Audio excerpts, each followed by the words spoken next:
Today on the channel, we are going over something that I have wanted to go over for a very long time. Have you ever seen one of these? Have you ever wondered, what does all this mean? This is a lot of data, right? There's so much on here. Well, today, we are going over SHARPy soundings. Everything, top to bottom, left to right. If it's on this chart, we are talking about it. This is a longer video, mind you, so hang in there. We're going to cover everything. And hey, if you're ready, let's get going. Now, I would be remiss if I didn't plug the Titan Supporter Club before we get into today's video. For $2.99 a month, you get early access to content, exclusive content, and you get to help us with future direction for this channel. You're also, well, you're supporting a pretty good cause because this video and all of our videos are going to remain free to the public. This is just a way to help us out. It's kind of a donation, allows us to kind of set a baseline for our bottom level of income so we can kind of figure out what we're doing every year, how much we can chase, how much we can make videos. All of that depends on you watching, joining, subscribing, all those things. So do all those things. With that, well, let's get to the video. Now, let's get started on this first chart right here. And we're going to take a look at, first off, we're going to take a look at this area right here. This is the skew T chart, okay? So while we're taking a look at the skew T chart, we've gone over these before, okay? This has been something we've covered several times on the channel. But red line right here, that is the temperature. Green line, dew point, okay? This is a parcel path. I'm pretty sure they chart either ML Cape or Surface Cape here on Pivotal Weather. You have these blue bars right here, which you can see. Those both are significant layers in the atmosphere. 0 is freezing level. -20 is, well, it's -20 Celsius. It's an area where hail can really get going. Up here, you have the EL mark. That is the cloud top. When you see this parcel meet the red line again up here, that's where the clouds top out. That's where your anvil starts. And you will oftentimes, like, for instance, you will see a cloud. This is just a rough outline. This is a thunderstorm, and then it starts leveling out right here, right? This is your thunderstorm cloud. So your EL is where that tops out, but you will also sometimes get these overshooting tops, right? So that's your thunderstorm. And so when you're looking at it, this is your cloud layer, your cloud base, the LCL. That's where your air gets saturated, clouds begin to form.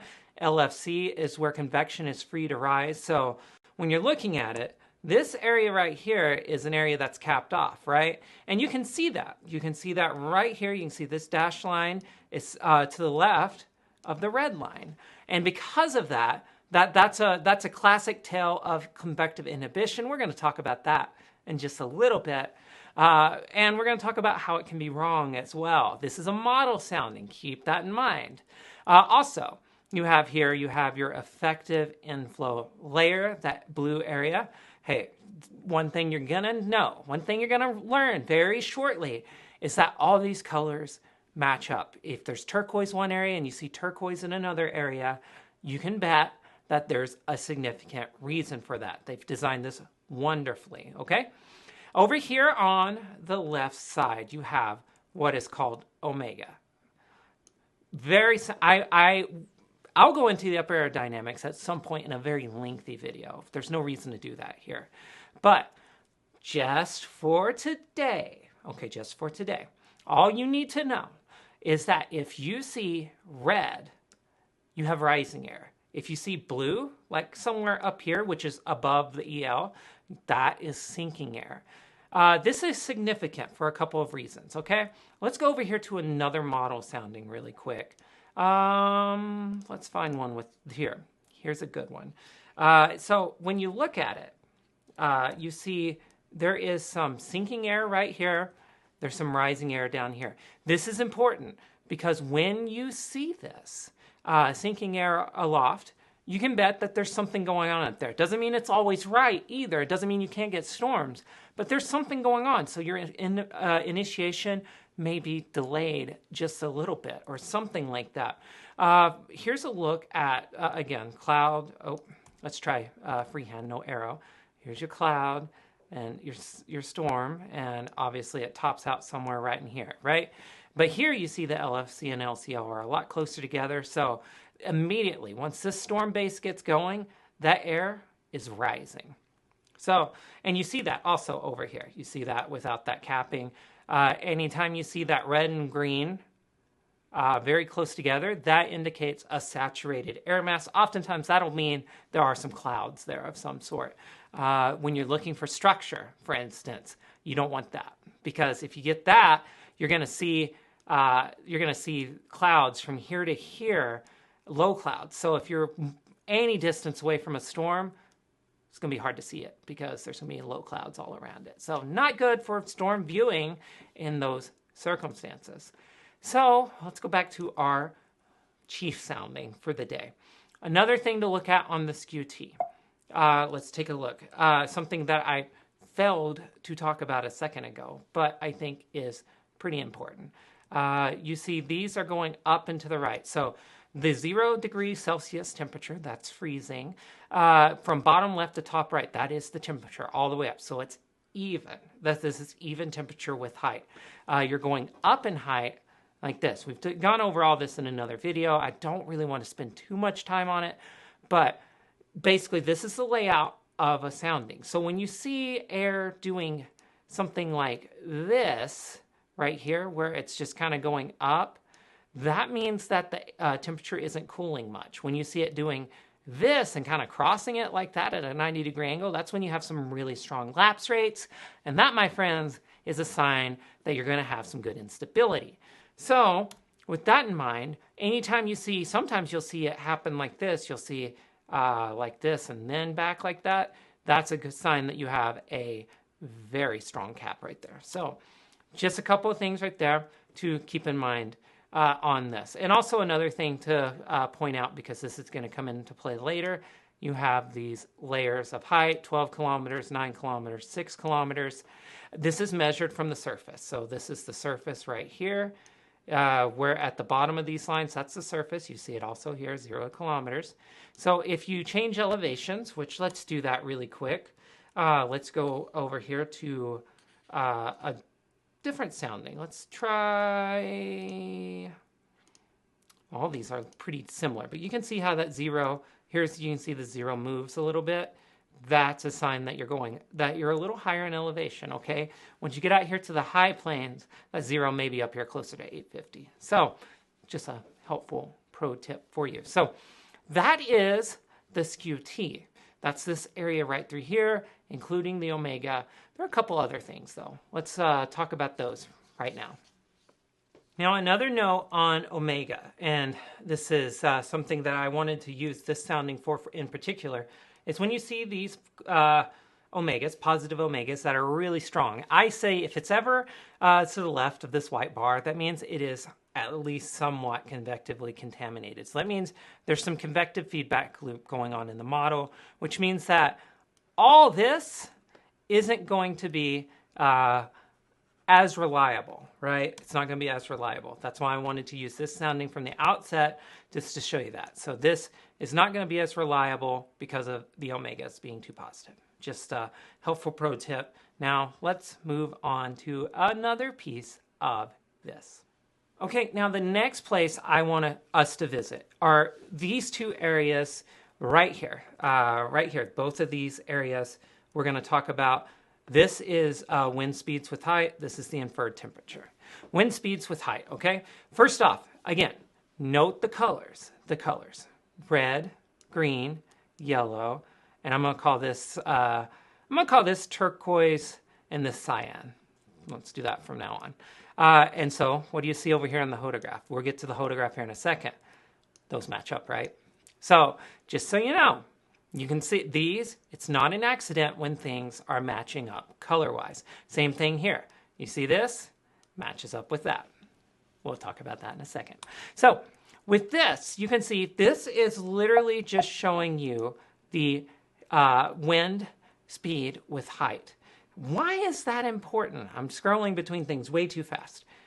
This is important because you want these to generally start here and you want them to spread out like this. You want them to get stronger aloft. If you ever see these lines go back this way, if you see them kind of do this number and this, that means you have a weakness in the wind field aloft. You're also going to see that on the hodograph, which you will be able to look at here on the right here in a second. But that's an important piece for you to kind of realize, hey, there might be something going on here aloft. That's important to know, okay? Now, when we're looking at the inferred temperature, what are some of the things you would want to use this for? Well, first off, I think it seems pretty clear when you have a minus 1.3, a positive 2.1. This means that your inferred temperature is that it is rising here by 2.1 degrees. It is falling here by 1.3 degrees Celsius. These are in Celsius. And so when you have winds which are rising with height, that means you're typically going to have veering winds. When you have winds that are temperatures that are falling with height, that are falling in a layer, that means you're going to have a slight backing. And you're going to see that here in the yellow, right? Let's just, right here, this area right here, it's very hard to tell, right through here. It is hard.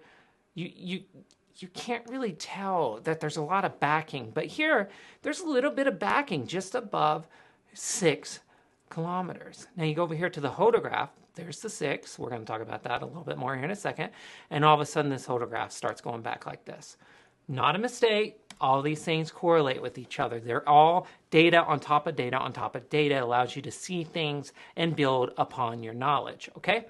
So we've covered both of those. Now let's go over to the hodograph because we've done a lot on hodographs, but we haven't talked about the plots, how to read them for folks who might be a little new. So let's jump over there. We're hopping over to hodographs now. We've done many videos on hodographs. A lot of videos. So if you're wondering, like, I don't even have words. If you're wondering, we have a playlist, and I hope I remember to put that card up. If not, check out our channel. It's on there. There's so much on hodographs. But I'm going to go over on a basic level because we're trying to make this as comprehensive as possible without spending 2 hours on all this. So with that said, think about a hodograph. I've explained it like this. You're standing right here, and you let go of a balloon, okay? A balloon has been let go. This line right here is going to trace. That balloon's going to fly away from you like this, and it's going to, as it goes up in the atmosphere, it's going to follow this track and even this distance, okay? So that's the direction like a weather balloon would take. You let it go, and that's where your balloon is going as you go up in the atmosphere, okay? So when you see these numbers, we've already hinted at this, already gone over it. You see a 1, that is a 1 kilometer. Go over here, 1 kilometer. These are going to match up. As you go up here to 6, again, 6 kilometers, 6 kilometers.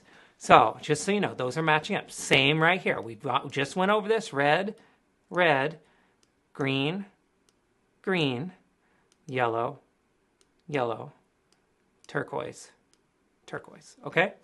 All match up. Now, you go over here, another thing, like when you're thinking about like how far is that balloon actually going, you see these numbers right here, 10, 20, and so on. And you look very closely. There is a circle like this.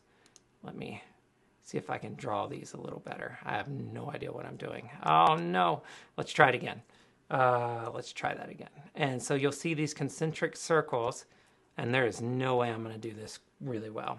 I'm going to keep this in the video just so you can watch me struggling visibly. But you'll see these concentric circles. They're going to do something like this. And those are your different directions. Just run with me. I know this isn't nearly perfect, but good Lord, that's terrible. But so that'd be 10, 20, 30. And so as you go out away, 10, 20, 30. Now, also think about this in terms of wind direction, which way that balloon is flying. Not like, this isn't northwest, your balloon is going northwest, which means the winds are blowing from the southeast, right? So your winds are blowing this way, your winds are blowing, for instance, this way, or blowing it this way, or blowing it this way, blowing it this way, blowing it this way. Hey, is that not matching up with something? Left, south, over, over, over. what's going on here? Yeah, that all matches, right? Those match as you go up. So just so you know, that's how you do that. Now, another thing that I think super, super, super important, way underutilized by folks, effective inflow layer, that cyan area. Well, you're going to see matches up with this. You see this effective inflow layer right here? Goes all the way up to just a little over or right at 2 kilometers. Right again, right about 2 kilometers. So all these things are matching up. It is absolutely not a mistake. They know what they're doing. Just so you know, well-designed program. Another thing down here, critical angle. This will show up if your effective inflow layer starts at the surface or near the surface. If it is starting down here near the surface, you know that you're going to have a critical angle measurement. What does critical angle mean? It measures the streamwiseness of inflow into a theoretical updraft. The closer you are to 90, the better off you're going to be. 90 is typically associated with more violent, strong tornado days. However, it does not have to be an exact match to 90. I think there's a pretty decent range around it. 109, I'm not too concerned about. In fact, this actually produced a tornado. This resulted in a tornado. So just so you know, this resulted in a tornado. So let's take a look at our motion vectors now. We went over this very recently on the channel. Again, I hope I remember to put a card up, but if not, check out on our channel how storm motion and hodographs interact. But just for posterity's sake, you see this brown one here. You can barely see it, but it's right there. And then you see your LM. This is your left mover. This is your theoretical left mover storm motion. This is the direction and the speed. Let's get that off of there. 183 at 36. Right mover, 234 at 15. Those are knots. So I think that's 1.5, generally times it by 1.5 for miles an hour. So that's roughly almost 20 miles an hour. So off the top of my head. So this and this are estimates based on this. If your model is wrong in any way, if it gets things wrong just a little bit, we're talking small margins, this is going to shift. Almost every supercell is going to be a right mover and be somewhere close to that. The strongest right movers, though, are going to be typically to the bottom left of this somewhere. In this case, these storms were moving somewhere just about 15 knots east-northeast. So it's actually down in here somewhere. It's the direction these storms were moving. And because of that, you would actually increase your shear by a decent amount, your SRH, because this area in here would be your measured SRH. We're going to get to that in a second. Also, upscale growth, what direction and speed are storms going to move? If they grow upscale into a line or are growing downscale out of a line, those are the two things to keep in mind. Those are the Corfity shear vectors. I don't do a lot on mesoscale convective systems, but I want to do a whole course on them anyways, because I don't like chasing them so much, but I do like following them on radar and such. I'm a nerd in every sense of the word. So that is the basic overview of the hodograph. Now, here's one more thing to keep in mind. Okay, so one last tip for the road. And this is, I think, very important in terms of trying to diagnose things. Oftentimes, this is not completely foolproof. But if you look at this, this is the direction water is going to take, water vapor is going to take. So if you start with a drop of water and it's going up in the atmosphere, it's going to curve over, right? These things are going to happen. So it's going to be able to tilt over. This is your updraft tilting over 0 to 6 kilometers. You want a pretty decent spread here. So what will happen, though, is that your supercells are also going to take on this shape a little bit. Something like that is what your supercell is going to end up looking like. So for me, I actually look at this and can start planning out my storm chase, my weather photography day, because this tells me I need to be southeast of this thing. Or if I want a really good view, I'm going to have to move over like a convective overhang, like some rain and hail overhanging to get into a notch. But then I'm going to have a really hard time escaping. So you can already see that. Like somewhere right in here is where you're going to need to be hanging out. So just so you know, there's one more tip. Okay, now, well, let's get to these next 4 boxes, because these are a little bit more of the misunderstood pieces, or at least the pieces that I think people don't look at as often or don't use as regularly, but they can be really good guides in terms of forecasting, in terms of your forecast. First off is the storm slinky. I think this goes without saying, but basically, wherever your LFC starts on pivotal weather, at least, is where your storm slinky begins. You're going to see those colors plotted here. Whenever you see the LFC change, you're going to see the start change here. Let's change over here. It starts in the green because your LFC is up in the green. So here, it's down toward the surface. Anytime you see a kidney bean shape like this, means supercells are possible. Not certain, not guaranteed. A lot of things go into storm mode.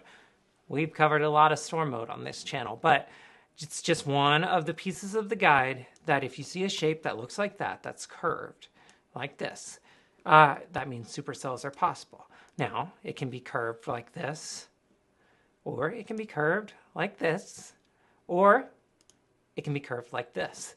This is also curved. This is also a kidney bean shape, and it's a little bit from side to side versus up and down. Doesn't matter. Still going to result in a supercell if other things are favorable. Okay? Now, another thing to look at. This is your storm tilt angle, 79 degrees. So basically, if you look at a storm, this would be a 90-degree tilt. So something like 79 is going to be something, somewhere in there. So that's your tilt. That's what your storm is going to be tilted at. Let you know if you got a good atmosphere for venting, or if you're going to have too much. Because if you have something that's like tilted over way like this, you might actually see your updraft towers torn apart. I don't have any soundings to really show that, but just so you know, very simple. This is theoretical mean wind storm motion. That white bar right there, which you can see if you plot here to here, you see those two match. So lots of matching. You just got to put things together. This is your vertical theta profile. These are your pressure heights in the atmosphere, 900, 800, etc. Those correspond with these numbers right over here. 1,850, 700, 500, 300. And hey, if you are a model watcher, you see 300 millibars on a model chart, that's also this area right here. Didn't go over that in the SKUT area, but hey, we just made sure we covered it right there. So with this, these are your theta values. This is your height in the atmosphere. If you see it going up and down, more of a constant, not really changing, that indicates stability at some layer in the atmosphere. When you see it sloping, the more it slopes, the more unstable. So, with that said, in this regard, you can see it right here. Starts just above 850. So somewhere in here, you see the environment is getting more unstable. Theta is just one other way. I wish I could spend more time talking about theta, but once again, we're just going to have to leave that one for a future video. Now, let's go over to this next area, because this is an area that I really love. I love this piece of the puzzle. Now, SR wind with height is a great area to determine storm mode. It's another area to look at storm mode. It's mode of supercell, mode of storms. It's all right here. It's all for the taking, okay? So when you get over here to this box, SR wind versus height, this is an area I've wanted to talk about for a long time. We're gonna do it here. We're gonna do it. We're getting ready to do this. Okay. So when you see this area right here, this dashed line, that's 10. That's 10 knots. So you see this. This is 20, and you match it over here with your 4 to 6 kilometer SR wind. It's 194 at 22 knots. You see 20 right here, and you can see this right here. This blue line is your 4 to 6 kilometer layer. You can see it right here, 4 to 6. This is your height in the atmosphere, 0, 2 kilometers, 4 kilometers, 6 kilometers, etc. So 4 to 6 is just past this, which means it's 22 knots, okay? This allows you, with height, to see your storm relative flow. This is important for a lot of reasons. First off, storm mode. You want to see your 0 to 2. It's hard to see on this probably, but we're going to try to point it out right here. This red line right here at the bottom, 0 to 2, you want it over 20 knots for supercells. for bigger updrafts. The more this is, the more mass that's going to be able to be ingested into an updraft, the bigger they're going to be. The big, massive updrafts, days like El Reno, are going to feature 0 to 2 kilometer SR winds that are really high comparatively. If you see something that's like below 20, you're going to get these small updrafts. Doesn't mean you won't get supercells. Anything around 20, though, means you're going to need some mergers, things like that, to kind of bring an updraft together and to really get a storm to the point where it can survive long term. So I'm a big fan of this being somewhere in this range. I think too much is a bad thing, not enough is a bad thing, somewhere in there is a good thing. Now, 4 to 6 kilometers, there is some skill with this in predicting tornadoes. It's not reliable. I'm not a huge fan of the 4 to 6 kilometer layer in a lot of ways, but again, 20 or above, you're in great shape. The stronger, the better on this. But this is going to be outlined here a little bit better. You're going to see potential for tornadoes better in the kinematics section. Now, this is a piece, though, that is overlooked a lot, is the 9 to 11 kilometer layer. This is the layer where, are you going to get a classic supercell? Are you going to get an LP supercell, HP supercell? Well, basically, you see this purple dashed line right here. That is your denotion for a classic supercell. You see that, that's 40 knots right there. So no matter what, this is your guide. 40, 30, 20, 10. This can change, actually. I guess I should also point that out. But this is your guide. This is your start point. That's 40 right there. So if you see this red line go across like that in that layer, means you got a decent chance of seeing something more classic versus HP. A lot more goes into supercell mode than just the winds, though. Merging storms, all these other things can lead to HP modes, but if you do see your winds consistently to the left of that purple dash line, you are probably more prone to HPs than not. Now let's see how that changes. You can see how this changes in different areas. So your purple dash line gets progressively further to the right on these models, actually, but you can see how it increases. This was actually a day down in the Texas Panhandle, if I remember right, where there were HP storm modes. This, on the other hand, was the day in southwest Oklahoma where storm modes were a little bit more classic. Oop, let's try this again. I'm going to try to point this out. These were more classic, okay? So then you go up here, even more classic. This was a day, I believe, in the Texas Panhandle. Storms are absolutely classic. Tornadoes were very visible, easy to spot. So, and then this day was a day where storms wanted to be HP, but because of storm mergers, that was one big problem, especially early on. As the day wore on, tornadoes became a lot more visible. And it was because of the fact that the storm, that 40, 50, 60, this was in the LP area. So this would indicate that you would have a better, low chance of an HP storm mode than not, but storm mergers and stuff can wreck that. Okay? Now, let's go over to the box that I think causes me the most heartburn on social media, talking to new chasers, because this box right here, the possible hazard type box. This one, I'm going to try to remain calm. I'm going to try to remain measured. I'm just going to say, if this is all you look at to gauge whether a sounding's good or not, you're going to be making this face a lot. That's your face, because these are not very reliable. If you're making your forecast decisions, chase, no chase forecast decisions, and you see that, and you say, I'm not chasing. No, none. I'm not chasing. You're going to miss the best supercell in western Oklahoma that produces multiple tornadoes, several of them photogenic, especially after dark.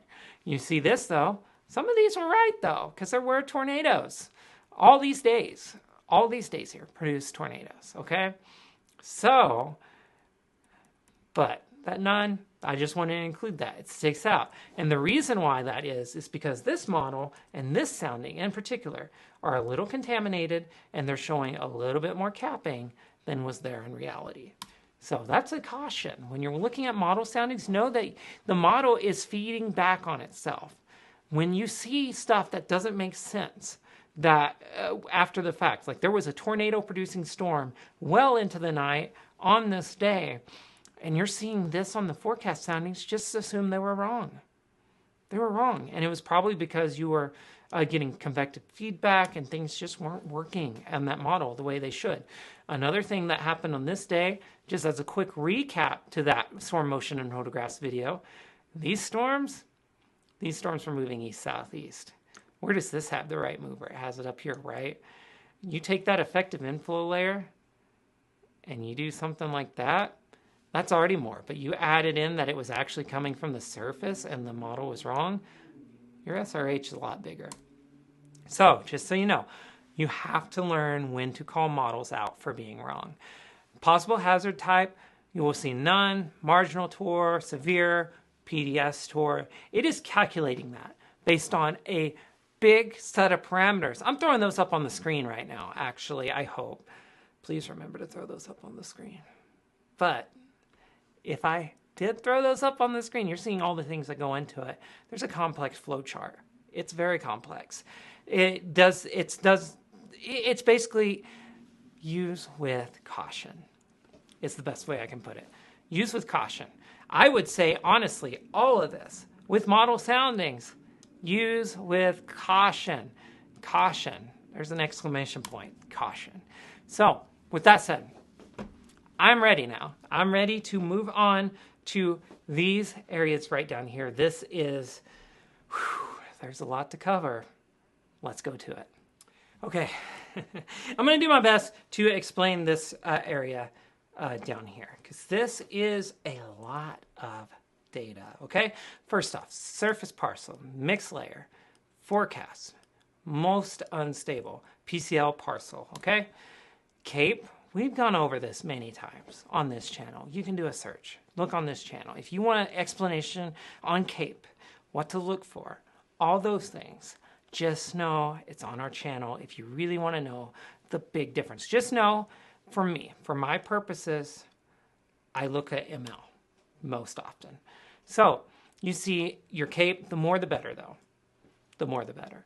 And then convective inhibition, SIN.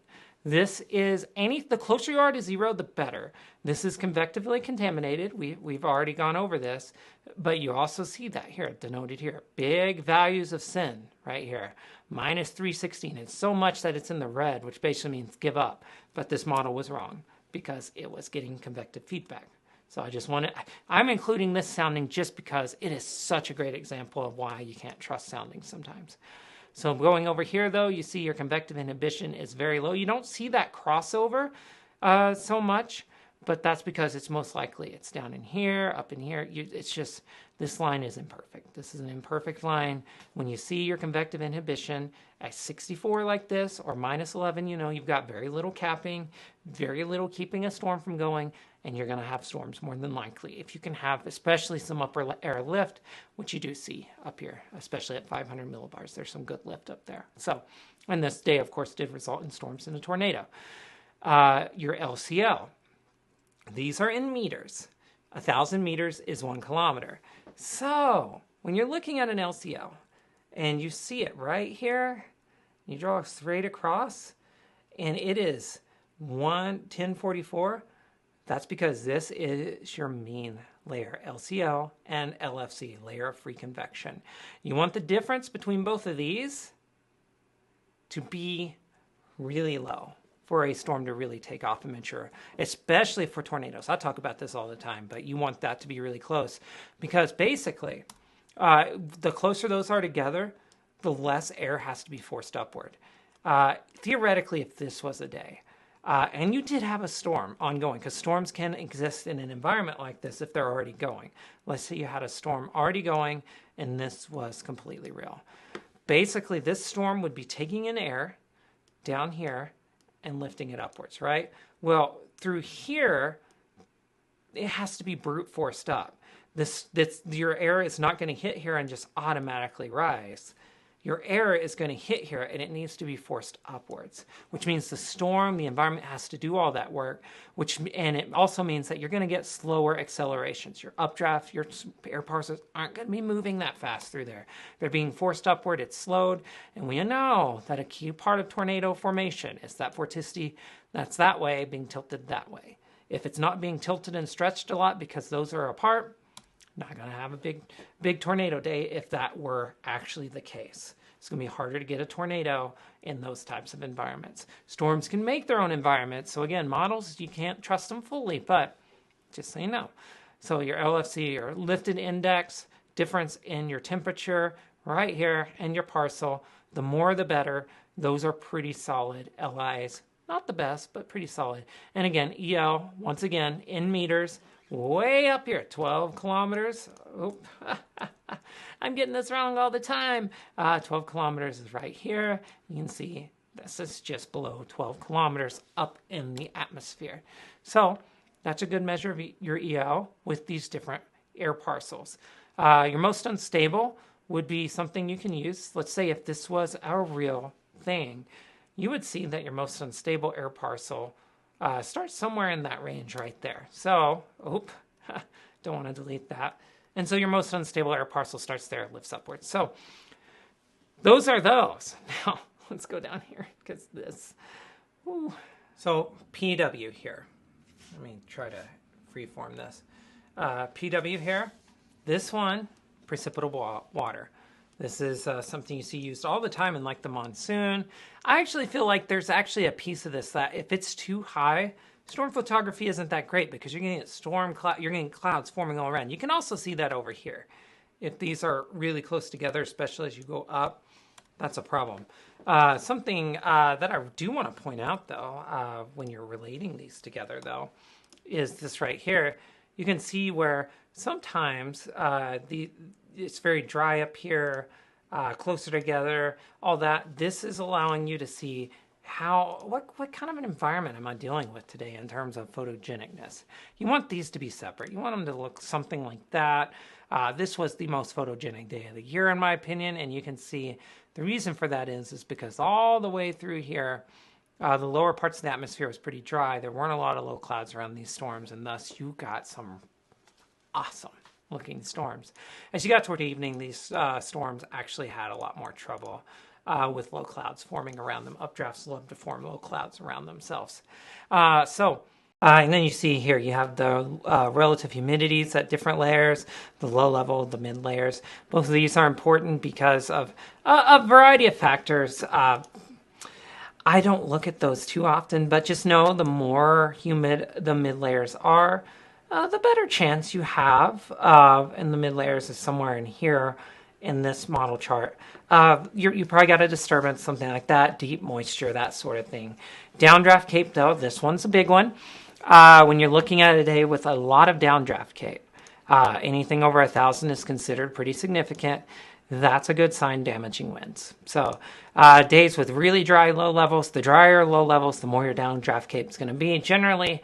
And then also you have down T, which is basically your downrush temperature. It's going to be the temperature that I always use it as a guesstimate for the temperature that's going to be happening in the core. Like how cold are those downdrafts going to be?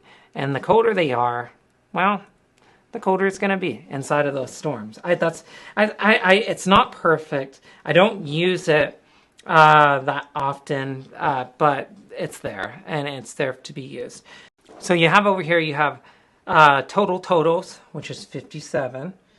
You have, which you can, I haven't done anything on the total totals. I don't use that too much. Convective temperature, though, I use that a lot. Convective temperature and max temperature. This is basically, the convective temperature is where is your convective inhibition completely removed in this sounding. This says 98. This forecast is 89. Obviously, this is valid at 01Z. You're past your high temperature. So, but here, for instance, your convective temperature is 79, 73. You see your convective inhibitions here. Oftentimes, you can compare this and your temperature, actual temperature, and you can kind of get a guess for when things are becoming uncapped, even with that. I love that. I love that method right there. Another thing, you have ESP, Enhanced Stretching Potential. This is based on work by John Davies, actually, from 2006. And if you see basically positive values, you got a decent chance of that vorticity being tilted a little bit more so than otherwise. But you can see all these days produce tornadoes, and there are a couple with zeros. So just so you know, it's not perfect. MMP is your MCS maintenance property, and anytime you see that closer to 1, the closer it is to 1, the more likely it is you're going to have instability. You're going to have the ability for an MCS to sustain itself. Excuse me, tripping all over myself with my words. WNG is your microburst composite. Again, good damaging wind. I think it even almost spells wind damage. So WNDG, wind damage. Higher, the more likely for wind damage. TEI is your theta E index. Again, higher, the more unstable. It's another measurement of unstable. And then you, of course, have that magical 3 cape, which we have gone over many times in the past. Anytime you see that, over 50 tornadoes are definitely possible. Over 100, you're getting into the good stuff. This was a big risk day here on the 27th. I believe this was a moderate risk, even at 15%. And a big part of that was your low levels were very unstable. 115, that's pretty big. Sig severe down here at the bottom is your significant severe weather index. I am not a big fan of that one, but hey, again, all these, if you use them all in isolation, you're going to be really sorry. Like, none of these are meant to be used in isolation. It's kind of like you're a prosecutor building a case. And if you're building a case, you're wanting to make sure that the evidence mounts on top of itself for a particular solution. If you're trying to do that, that means that you're going to get to a point where you have basically you have it set up to where you know where all these things are matching up to say that significant severe weather is possible. All these indices are pointing this way, or 80% are, 20% aren't. So you know that today we could have significant severe weather. Down here you have your lapse rates. I need to do a whole series on lapse rates because they all can mean different things. Your surface to 3 kilometer would be good for things like tornadoes, non-supercell tornadoes. Once you get up here to your elapsed rates aloft, that's good for measuring things like hail possibilities. But we've learned that this is not a perfect, foolproof way to forecast hail. There's many ways to forecast hail that include the shape of the hodograph, length of the hodograph, etc. But that's one piece of the case for big hail. And down here are composite indices, supercell composite, significant tornado composite, using convective inhibition. This is one is the fixed layer. And then, of course, you have SHIP, which is your significant hail parameter. So the higher that one is, guess what? The more likely any of these are, the more likely supercell, SIG-TOR, or significant hail are. But again, these are not meant to be used in isolation. They are meant to be used as part of a broader case on the atmosphere that day. Now, the next one up, we're going to go over the kinematics. It's this box right here. This one is, I've gone over all these individually pretty much in videos somewhere else in this, but we're going to go over them, okay? Surface to 1 kilometer. Surface to 1 kilometer. Surface to 3 kilometers. Okay, bam. Effective inflow, bam. Also, you can see 186 here, 186 here. So if you're wanting shortcut to your effective SRH, which I am the biggest fan of, using your effective inflow for determining things like severe weather, tornadoes, etc. I love effective inflow more than anything, although I do think all of these have a role depending on your biases and what you like. Your mean wind, you have that right here. Your storm relative wind right here. This allows you to see things like your effective inflow storm relative wind, 113 at 20, means that's what? Tornadoes are possible. Anything over 20 in that effective inflow layer, I love for that storm relative wind. Your mean wind, once again, 187 at 38. That's just your mean wind. That's what is the average of wind speed here in this layer. You can see it here, 0 to 1 kilometer. You can see it's mostly out of the south, 187 at about 40 knots. Pretty strong winds down there too at that 0 to effective inflow layer. It's basically this right here. So this right here. So you see this again, surface to 6 kilometer, your shear here. This is your shear. 0 to 1 kilometer shear is 18, 34, 31. So again, all these have corresponding values with tornado and supercell possibilities. I feel like this is a very useful area for me. I love this area. Surface to 6 kilometer shear, 46, really good. How do you see this? You can relate this over to the photograph right here. 0 to 6, draw that straight line. And then you can do something like 1, 2, 3, 4. I mean, you can just kind of do that. It's actually more like 5. I counted that wrong. But once again, 46. That's good. That's supercell steady right there. Anything over 35 is pretty good. 30, 25, 30 knots, you can get supercells depending on other factors. Again, you're building a case, lots of instability. Strong right turner, you would get a supercell even with less. Surface to 8 kilometer shear, 43. I consider this a pretty decent measure of your venting potential. Don't use it as much, but hey, that's okay. Your LCL to EL, your cloud layer shear. In this case, it's 38 knots. So basically, here to here. So this is a little over 12 kilometers, right at your LCL, which is 1 kilometer or so. So it'd be somewhere like that, something like that would be your LCL or your cloud layer shear. And that's good for things like hail. That would be a good measurement for hail. Again, more the better. I don't have that in front of me. I need to look at that. Maybe I'll put that, maybe we'll do a whole thing on the cloud layer shear, hail potential, all that. I know someone who knows a thing or two about that. Effective shear, effective bulk wind difference. Big fan of this, but you'll see this and this kind of similar. They are oftentimes pretty similar, not always so. But again, you're building a case here. You're not just taking one total and saying, this is great. You're building a case. And because of that, all these are really favorable for supercells. I say if you ever have all these at 35 knots or above, supercells are looking pretty likely today. Your bulk Richardson number, well, I love this one. 47 is a good, solid number. And so next we have the bulk Richardson number down here. 47, you have your 4 to 6 kilometer SR wind. It's 194 at 22. Again, that's down here. You can see that. 20, just a little over that, 22. And you can see some areas are less, some are more.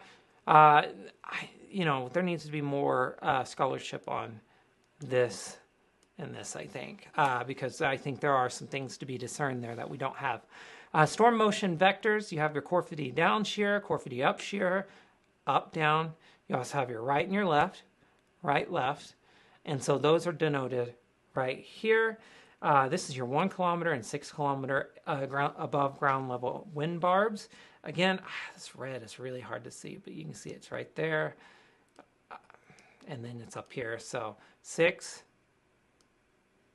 1, and you can see that, similar directions. So, but this is your storm motion and direction. So 218 at 38, which is right here. So, 218 and 38 is right there. I'm sorry. We're getting late in this video. I appear to be flailing now, but that's okay. We're going to keep going. We're keeping this party going. But 218 and 38, 218 and 38. Again, all these things are matching up. It's just all it's all data that's denoted in different ways, numerical, graphically, and it's all, again, I'm going to say this a lot through the rest of this video because if you've gotten this far, you need to know you're building a case. You're not taking anything in isolation. You are building a case. Because when we go over here to SAR sounding analogs, which we're going to do right now, you're going to learn that this is important when you're thinking about building a case, okay? So you're at the point now where you're pretty convinced because your shear's good, your instability is good, you don't have a lot of inhibition, you see that 4 to 6 kilometer SR wind, it's pointing toward tornadoes, got lots of 3 cape, and you're thinking, this looks good. The model's producing storms, lots of storms. There's lots of storms going on, but they're kind of isolated because that negative omega is keeping storms from being too widespread because there's some sinking air aloft. You're thinking, oh my goodness, okay, there's going to be storms. There's going to be supercells today. At that point, then you're going to go over here to SAR sounding analogs, and you're going to be very careful, but you're going to start thinking about today in terms of cases, okay? Because this is going to take what has happened before, and it's going to apply it to today. When you have loose matches, it's going to do that. It's going to denote how many loose matches there are in the database, and it's going to tell you how many produce tornadoes or how many produce significant hail, and it's going to show you the cases that are most close to it, that are pretty close matches right here. Okay? And just so you know, this is the date. 1966, April 28th, the 0Z sounding at FWH, significant. OUN, significant. So that'd be Norman. I don't know, Fort Wayne? I think Fort Wayne is FWH. But April 25th of 1993, 0Z sounding, significant tornado. Showing it right here, right? You're convinced of it. You're seeing some direct matches down here. There's a couple, but there's also a pretty close weak tornado and also a pretty close non-tornado, which tells you that anything can happen. You can see it though. I mean, like 58% tornado. You see a couple of significant possibilities, a couple of weak possibilities. It's there, right? But again, can you looking at this? Can you be like, oh my gosh, big tornadoes? Definitely, we're going to see an exact repeat of that day in Norman, Oklahoma. That day in Oklahoma, April 25th, 1993. Are we going to see those types of tornadoes today? No, it doesn't mean that at all. So just so you know, do not take these literally. Take them seriously. They're part of your case that you're building. You're pretty convinced right now that there's going to be big tornadoes for whatever reason. There is some supporting evidence here in the sounding archive to show that there have been days that there have been tornadoes, and especially some loose matches. Now, I think the more significant of this day is this right here. Look at this. 238 loose matches, 77% of them significant.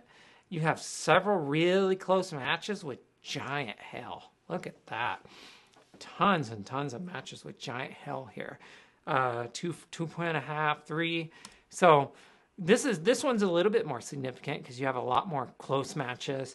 Your loose matches are a lot similar. So this is a day where you're thinking, okay, we need to, I mean, if you were forecasting, you'd be thinking, I am convinced because of everything over on the left, everything over here, up here, that there's going to be supercells, big time supercells. And I'm also convinced there's going to be big hail. And now the sounding analogs are also supporting that. One last piece of evidence, you're pretty convinced of it, right? So just so you know, it's all right here. It's all going to show it. You got to build that case though. And these are just one last little piece. You even have over here possible hazard type tornado. You have these right here, like these are matching with this, which looks good here and looks good over here. Like it's all going to work together to make that work. And now you're going to go over here to the effective layer, storm significant tornado parameter with convective inhibition, and you're going to see probability of EF2 tornadoes with supercells with the sample climatological of 15 sigtors. You're going to see what are the probabilities based on the CAPE, LCL, effective SRH, effective bulk wind difference, significant tornado potential SIN with SIN fix. You're going to see these are all probabilities. And if you get to a 1, that's the most you can have. So the closer you are to 1, the more favorable it's going to be. If you go through here, you can see how these figures change. All these days had some decent potential for tornadoes. Some of these were big risk days. This one was a big risk day. You can see these values are a lot higher than some of these other days. So a couple of these, you have the yellows. You don't have a lot of yellows over here. So again, but these would be part of your case. This is not your case. You don't look at this and go, my God, It's happening today. You don't do that. Don't do that. Same for here. Significant tornado parameter values. Here are the historical archive values for those different types of tornadoes. EF4 plus, EF3, EF2, EF1, EF0, non-tornado, okay? Basically non-tornado, anything under 1. These are box and whiskers. Familiarize yourself. You're going to see a lot of these in weather. But basically, if it's within the box and near the mean, you can be like, today we could see, some stronger tornadoes possibly. We're at EF2 here, maybe bottom end of EF3. So it's possible. Not really in the EF4 area. You have some you have some loose matches through here, but it's not the biggest match. Oh my gosh, what's happening here? Oh, does that mean we're going to see EF3 tornadoes today on this day? This was a bigger risk day, so I can see why this is higher, your signature parameter over here, 2.1 with convective inhibition. Looking pretty good, okay. Well, maybe not. Actually, this day produced some pretty strong tornadoes, not even boxed right there. So you can see how that sig-tor line moves around, right? And you can see how it does this number right here. Does this mean that you were absolutely going to see big-time tornadoes if this even gets up here to the EF4? No, it doesn't. Again, storm mode, storm evolution, capping. All these things can change the outlook on any of this stuff. You are building a case. You are going from start to finish, and you are saying, all these things tend to match up. They look good. I think we could see big-time severe weather today. So I hope this was helpful. This was a long video. If you've made it this far and you've learned stuff and you want to keep learning stuff, that subscribe button, it's right down there. Hit that subscribe button. Do it. Also, please, if you haven't done so, you're a long-time viewer of this channel, you want to know how to support us. I mean, super chats, all that are great. Trust me, I love that too. Thank you so much. But also, you can become a Titan Supporter Club member. You get something in return. You get early access to content. This thing, if you're watching this and you're not a supporting club member, guess what? It's been up for a while. People have gotten to see it. So please, do join. And hey, remember, weather, photography, all these things are for everybody. They're not for just a certain type of person. They're not from a type of person from a certain type of place. They're for everybody. Doesn't matter who you are, where you live, your income status, none of that matters. The weather impacts us all. Photography, we can all do it. And because of that, I hope that I see you around here next time.